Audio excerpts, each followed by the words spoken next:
Salut tout le monde, j'espère que ces numéros de promo entrepreneur vous trouvent bien portants.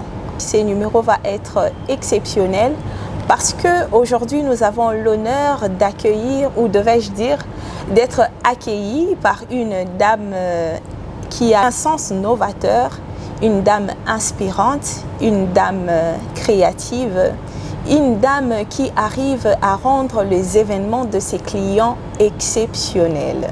Sans plus tarder, mesdames et messieurs, avec joie, nous accueillons Madame Flora Riziki, alias Lady Flo. Bonsoir Madame Flo. Bonsoir Marthe. J'espère que vous allez bien. Oui, très bien, merci. Merci de nous accueillir dans ces somptueux cadres. Nous avons vraiment la joie d'être là.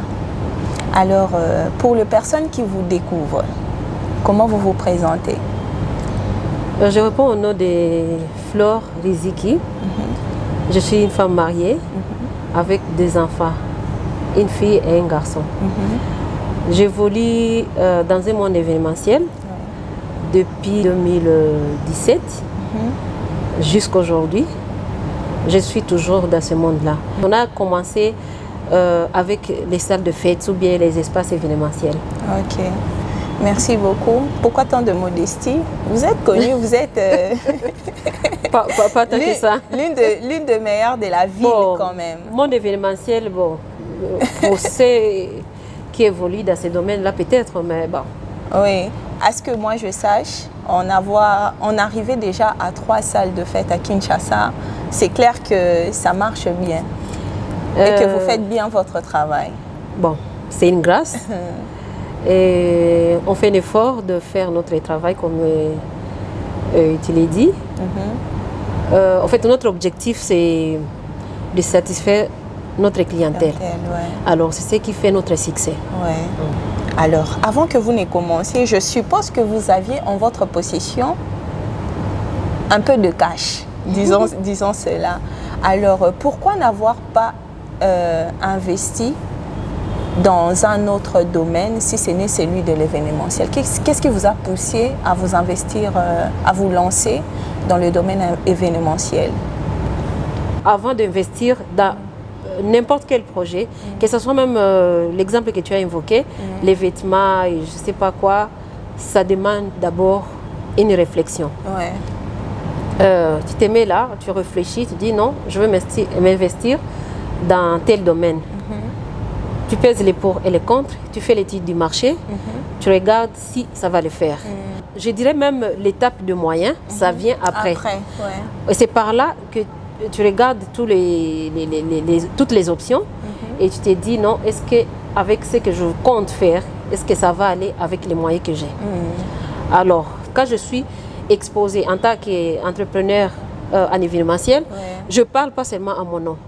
Tu vas remarquer que j'ai dit donc le on là que j'utilise, c'est mon mari et moi. Donc je n'ai pas fait ça seule.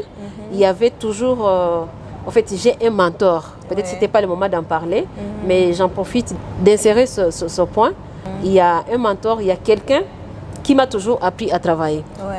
Alors, donc c'est lancé, c'est pas facile dans n'importe quel projet, quel investissement, mais ce qu'on met devant, je trouve que c'est d'abord la réflexion, la vision, avoir la même façon de voir les choses. Et bon, si vous êtes à deux, si vous êtes, je ne sais pas, vous pouvez aussi être des actionnaires. Donc c'est la réflexion là, l'intelligence, la positivité, c'est ce qui doit primer d'abord avant du cash. Que le moyen ne vienne. Oui, avant que le moyen ne vienne. Le moyen, oui, ça occupe une grande place, mais je trouve que ça passe en dernier. On est en mode une émission de société. On va essayer de toucher plusieurs points. On ne va pas se limiter au business proprement dit. On va essayer de toucher à la vie conjugale. Par exemple, là, vous venez d'évoquer un point assez essentiel. J'aimerais vous poser la question. Vous pensez que pour une femme qui veut se lancer dans l'entrepreneuriat, le choix de son conjoint devrait être un point qu'elle devrait prendre au sérieux? Oui, en fait, Pas seulement dans l'entrepreneuriat, je trouve que dans tout. Dans tout, oui. Oui, le choix du conjoint, c'est quelque chose de très capital. Et je dirais même c'est une décision pour toute la vie. Ouais. C'est la plus grande décision en fait. Ouais. Accepter de prendre quelqu'un pour t'accompagner pour toute la vie. Et quand je dis accompagner, c'est dans tous les domaines. Ouais. J'exclus rien du tout. Dans tous les domaines. Alors, je dirais, en fait, le choix du conjoint, il y a aussi une grâce de Dieu qui nous accompagne toujours en faisant ça. Parce que pour nous, les chrétiens, on a toujours mis Dieu devant. Alors, c'est quand on s'engage dans un projet quelconque, on dit non, Dieu soit devant moi, accompagne-moi. Ça doit être pareil aussi pour le choix du conjoint. Alors, le choix du conjoint a de l'impact même dans nos vies professionnelles. Il faut avoir quelqu'un qui vous accompagne dans tout ce que vous faites. Ouais. Moi, par exemple, j'ai un mari avec qui on fait tout. Quand je dis tout, c'est un partenaire. Ouais. Donc, il vient avec les projets. Je suis là en tant que... Donc, je suis sa femme. En même temps, je suis sa collaboratrice. Je suis sa partenaire en tout. Ouais. Je l'accompagne dans tout ce qu'il fait. Dans tout ce qu'on fait, en fait, on ne fait rien. Il n'y a aucun projet que je peux faire sans avoir son appui, lui pareil. Alors, pour la personne qui doit faire un choix de conjoint, il ne doit pas voir la personne comme seulement mari, comme un mari, tout court le père des enfants, non. Il doit le voir comme un partenaire, comme un associé, comme donc une personne, comme un ami qui doit l'accompagner dans tout ce qu'il fait. Yeah. En tout cas, nous le retenons. Pour vous, jeunes dames qui avez de l'ambition, sachez que le partenaire avec qui vous acceptez de partager votre vie, c'est quelqu'un qu'il ne faut pas prendre à la va-vite. C'est censé vraiment être quelqu'un qui va vous accompagner autant sur le plan familial que sur le plan professionnel. Alors, Lady Flo, j'ai eu l'honneur de voir la plupart de vos œuvres. Selon vous, quelle qualité doit avoir un décorateur? Les qualités que doit avoir un décorateur et un gestionnaire de salle de fête. Ok. Merci pour la question. Bon, déjà pour être un décorateur, il faut avoir suivi une formation dans ces domaines de décoration, premièrement. Et deuxièmement, pas seulement un décorateur d'une salle de fête, mais un décorateur en général. En général. C'est vraiment un travail très, très stressant. C'est un travail qui demande, comment dirais-je, déjà tu dois être actif, tu dois aussi être ponctuel, parce que pour décorer, par exemple, pour ceux qui décorent le mariage civil, ça se passe souvent chez nous les avant-midi.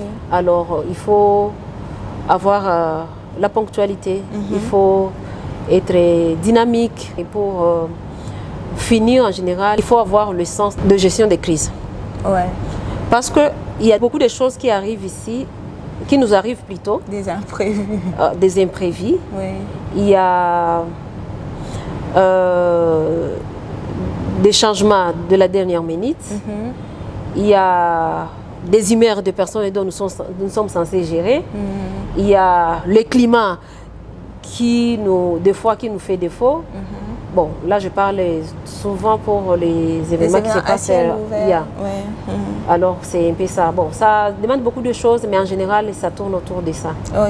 Si vous voulez, prenons un exemple, vous voulez embaucher quelqu'un dans la gestion de salle de fête, par exemple.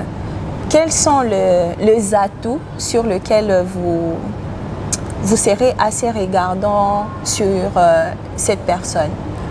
Bon, la personne doit être...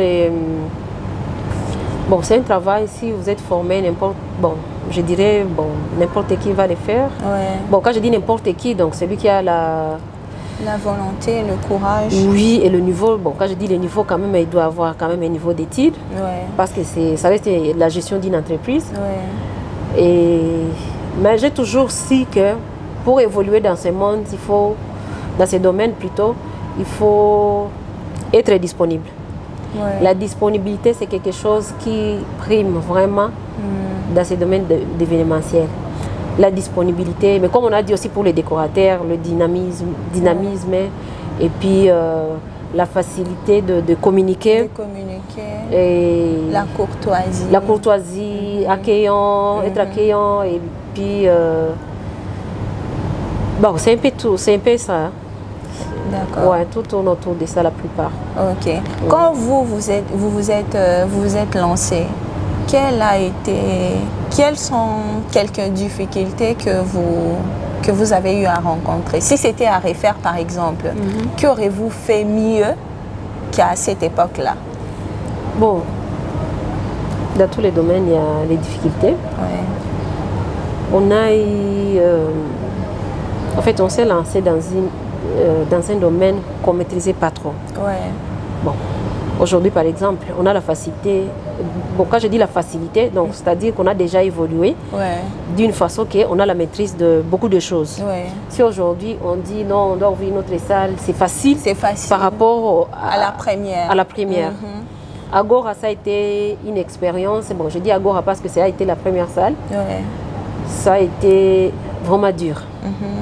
Ça a été dur dans le sens qu'on s'est lancé sans avoir toutes les informations possibles. Ouais. Il y a des choses qu'on ne maîtrisait pas trop. Mais s'il faut dire les choses telles qu'elles sont, telles que je les pense, telles que je les sens, bon, les erreurs, oui, il y en a eu beaucoup. Mais bon, les refaire, je ne suis pas le genre de personne qui vit dans le regret. Les regrets, non. C'est pas mon genre. Même quand je dis à mon mari que moi je n'ai pas de regrets dans ma vie, il me dit non au quotidien. Ça c'était un très bon mindset. Ouais, moi je n'ai pas de regrets parce que je me dis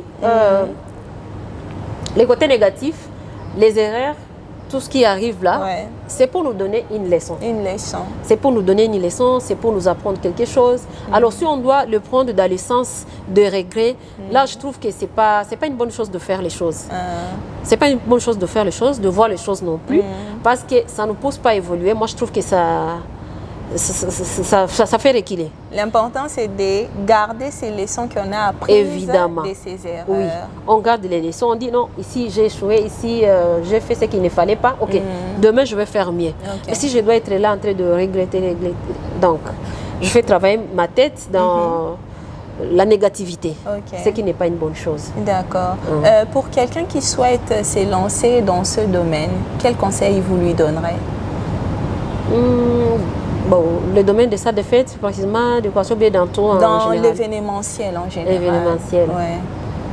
Bon, c'est pas facile partout, hein. Mais si on parlait plus de notre réalité à Kinshasa. Bon, avec la ville maintenant, c'est devenu un peu compliqué. Bon, quand je dis c'est devenu un peu compliqué, avec l'état délabré des routes. C'est devenu un peu compliqué pour tout le monde. Bon, quand je dis tout le monde, alors c'est vraiment pas facile. Parce qu'il y a un problème de circulation avec les embouteillages.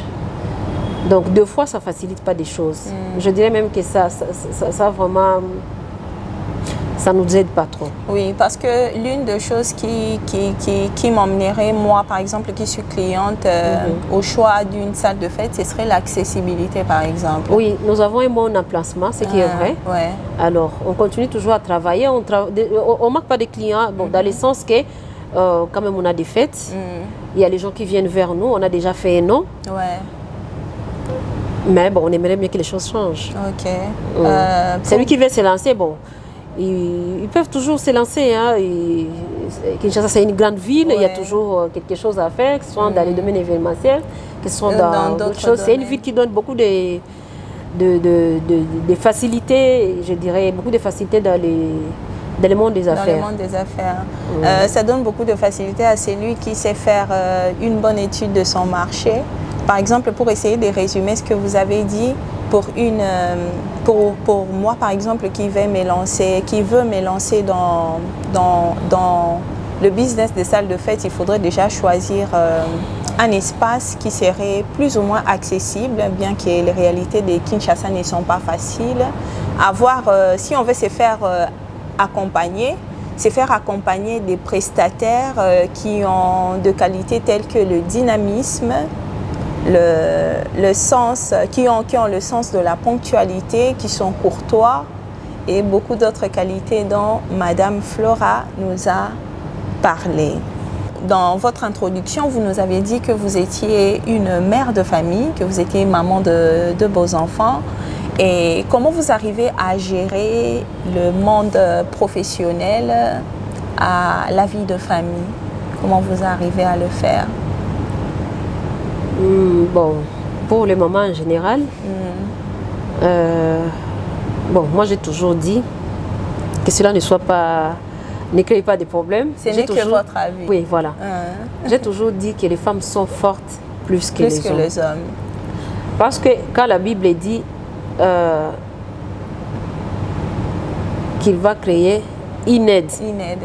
Alors, moi j'ai toujours dit que l'aide est toujours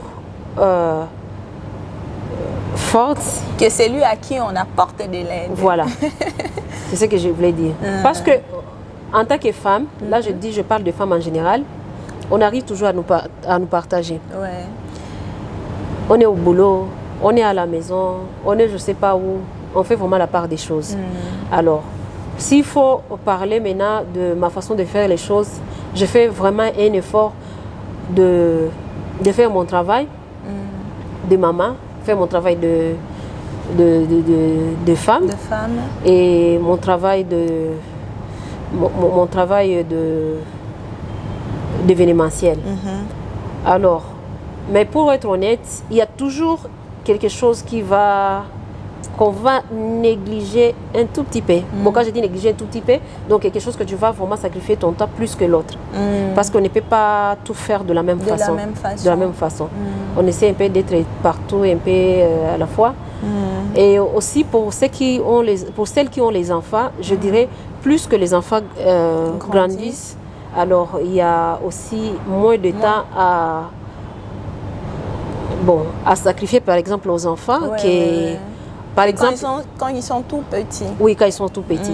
Par exemple, au moment où on parle, ils ne sont pas à la maison. Ils sont à l'école.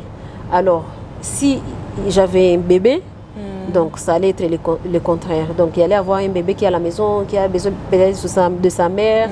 Alors, plus les enfants grandissent, plus les mamans passent beaucoup de temps aussi dans le monde professionnel. Alors, je dirais que pour une maman que je suis, je fais toujours un effort d'être là. Mes enfants, en fait, j'ai toujours eu le temps pour eux. Je fais vraiment de mon mieux. Bon, je ne suis pas si occupée que ça, je fais toujours la part des choses. Je ne viens pas tous les jours, en fait. Il y a des fois, je ne viens pas. Je passe beaucoup de temps à Élégance, ici aussi, à Gora de moins en moins. Mais ce n'est pas tous les jours. Je ne viens pas tous les jours. Des fois, je n'y passe même pas toute la journée. D'accord. Une affaire de quelques heures, quelques minutes, vous y allez.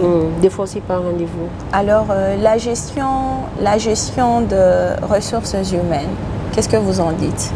Je suis sûre que vous avez affaire à beaucoup de jeunes Kinois. Oui. Comment ça se passe?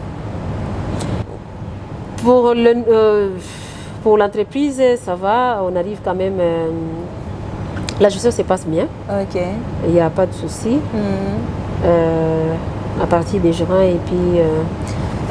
il y a une dame qui m'a dit, elle est entrepreneur aussi, elle me dit, tu sais, pour ce qui est de jeunes, travailler avec nos jeunes Kinois, je trouve que travailler avec les garçons est un peu plus facile que travailler avec les filles. Vous en dites quoi? Non. Je ne dirais pas ça. En fait, ça dépend.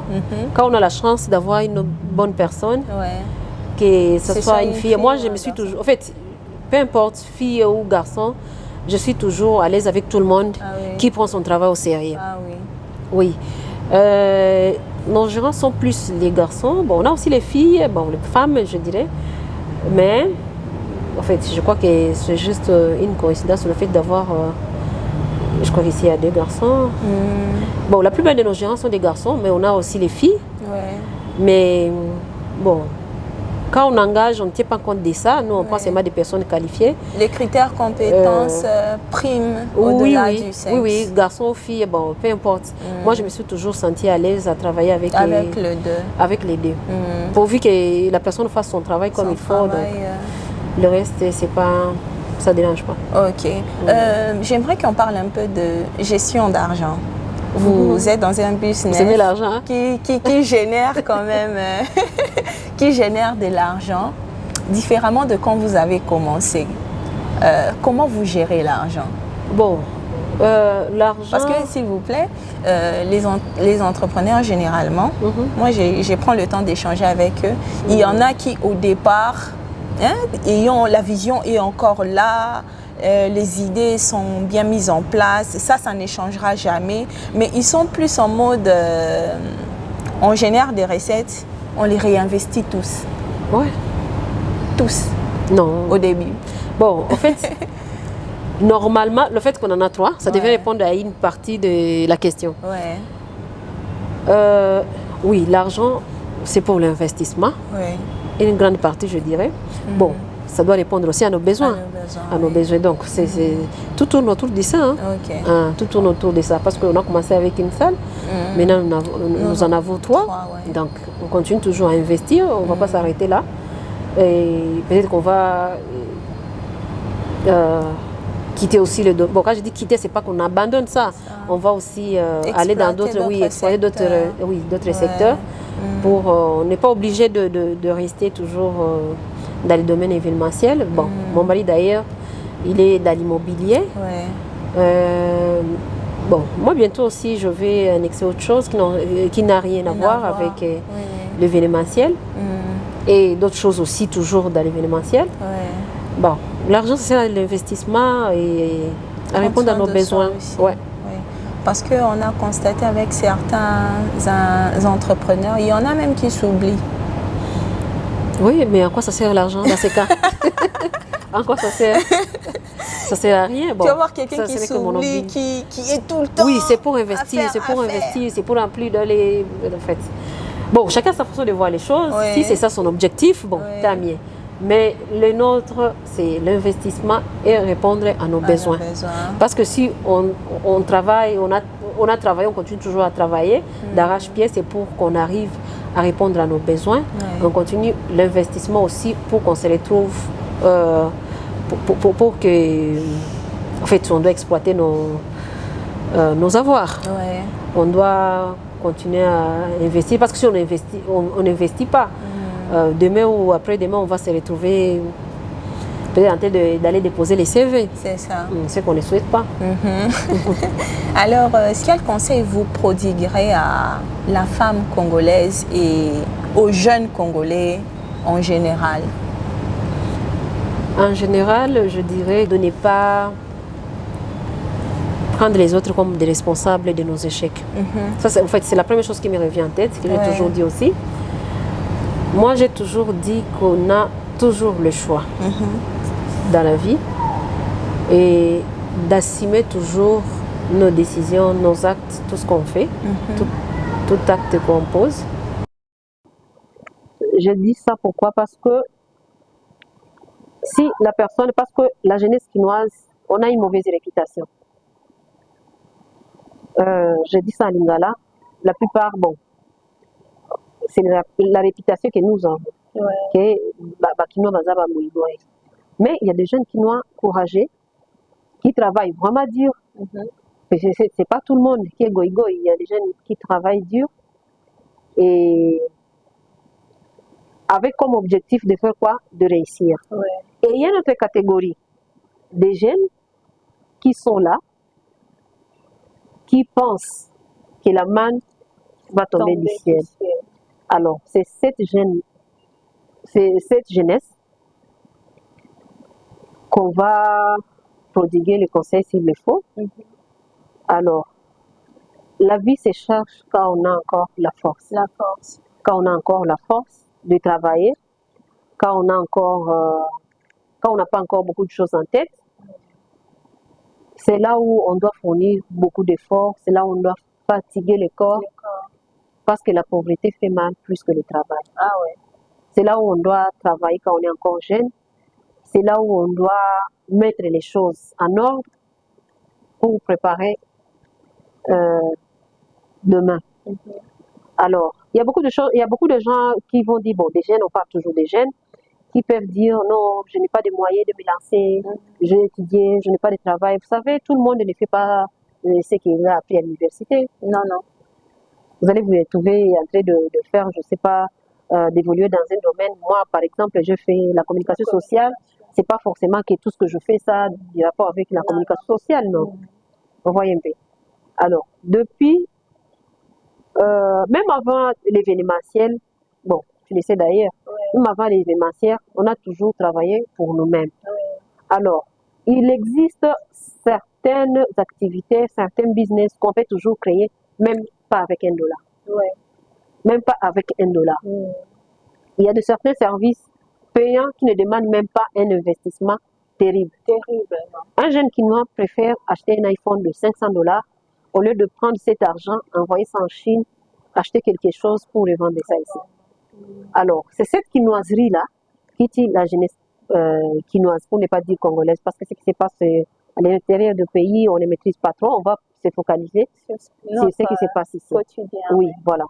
Alors, cette mentalité-là, de toujours vouloir apparaître, à donner une image que nous n'avons pas, c'est ce qui tue la jeunesse. Vous allez voir quelqu'un, il est là, avec un téléphone cher, je ne sais pas, les habits de marque.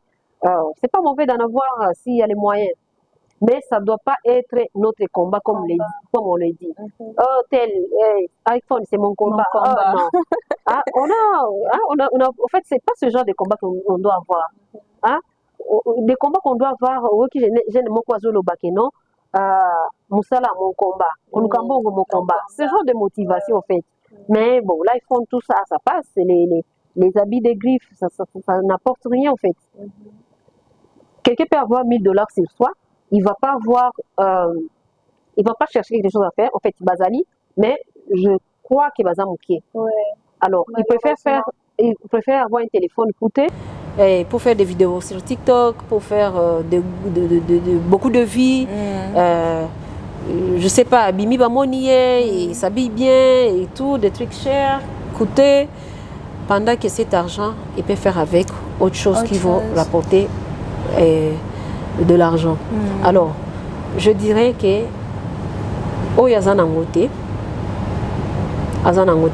il doit réfléchir dans ce sens-là. J'en ai pas. Qu'est-ce que je peux faire? Oui, voilà. Je donne un exemple. C'est pas forcément mettre de l'argent dans un projet qui doit produire parce que alors il faut d'abord réfléchir. On doit parler, bon, match ils ont m'abêté, mais on ne doit pas passer tout notre temps en train de parler du match, en train de parler des Warriors et des Gaulois. Ça nous prend beaucoup de temps au lieu de penser à ce qu'on peut faire. Et je ne sais pas qui fait quoi. Par exemple, un jeune, tu as toute ton énergie. Tu te réveilles, tu dis non, je n'ai rien, qu'est-ce que je peux faire? Ok, par exemple, je cherche là où je peux commencer à faire les repassages. Si on doit me payer par séance, si on doit me payer par week-end, par mois, bon, c'est pas un problème. Donc, je pars tel que je suis. Je vais utiliser le fer à repasser du client. Je vais repasser ses habits. Donc, je n'investis rien. Je vais me déplacer. Ok, si la personne dit je n'ai même pas de transport, c'est pas grave. Fais les pieds. Pars, tu repasses. Tu finis de repasser, on te paye. Ok, je vais couler la lessive. Est-ce que ça demande vraiment un investissement, ça? Donc, si on y pense, il y a beaucoup de choses qu'on peut faire sans pouvoir mettre de l'argent dedans. Pas forcément. Et c'est quand maintenant on a cet argent qu'on peut maintenant agrandir l'activité. Et là, maintenant, on devient entrepreneur. Tu commences aussi à engager les autres. Pourquoi pas? Alors, on doit changer la mentalité. On doit travailler plus notre mentalité, voir les choses dans un autre angle. Chers spectateurs, comme nous l'a dit Lady Flo, pendant que vous en avez la force en tout cas, travaillez de sorte que vous arrivez à vous en sortir. Parce que des exemples, il y en a beaucoup de jeunes comme vous et moi qui sont entrés quand même, malgré les réalités de notre quotidien. Il y a de ces jeunes, il y a de ces personnes comme vous et moi qui sont en train de s'en sortir. Comme Madame Flo l'a dit, la pauvreté fait... Répétez ça s'il vous plaît. La pauvreté fait mal plus que le travail. Ah oui, la pauvreté fait mal plus que le travail. Ça, c'est une des phrases que je vais, que je vais garder pour c'est quelque chose à éviter. Ah oui, il faut éviter cela. Il faut éviter de mourir pauvre pendant plusieurs années, on a eu la capacité d'être productif. Alors, pendant que nous sommes en train d'atterrir, j'aimerais vous demander, que ce soit dans votre vie professionnelle, que ce soit dans votre vie personnelle, si vous allez bien vouloir nous le dire, quelle est votre fierté? Par la grâce de Dieu. Ah, moi, je suis très égoïste, hein, je suis fière de moi. Et ma grande fierté, en fait, je dirais pas... Non, ça c'est entre parenthèses. Il y a beaucoup de personnes qui aiment dire non, la fierté c'est mes enfants. Bon, là c'est une grâce que Dieu m'a accordée. Ça doit toujours forcément. C'est naturel. C'est naturel. C'est naturel. Je dirais, bon, personne ne connaît mon mari comme moi. Mais je dirais, je suis vraiment... C'est une fierté pour moi. Ok. Parce que, bon, c'est pas que c'est un couple parfait, pas du tout. Loin de là. Mais ce qu'on arrive à accomplir, en fait, et puis la façon de surmonter certaines épreuves, je dis vraiment, il y a des choses que je regarde moi-même, je dis, je suis fière de ça, je suis fière de moi, je suis fière de lui, donc, peu importe, mais je reste quand même fière. Fière de ce que vous accomplissez ensemble. Ouais. Ok. Merci beaucoup, Lady Flo. On est déjà en train de conclure. On va passer à une rubrique que nous appelons la minute promo. Alors, durant une minute, vous aurez à nous parler de votre activité ou l'une de vos activités parce que je sais que vous en avez beaucoup et le public va prendre connaissance de cela, surtout pour ceux qui vous découvrent. Bon, ça de fait, ça va être une activité. Ouais. Et là, je parle de tous les trois ou... Oui, vous pouvez parler de trois. Ok. Là, nous sommes à Bon Marché. Bon, toutes les salles sont à Bon Marché. Oui. La première, c'est la salle de fête Agora. Elle est sur l'avenue Caniveau. La référence, c'est Phoenix. Nous avons aussi la deuxième salle sur l'avenue Aérodrome, numéro 2, tout près de la RVA, en diagonale de la station H22.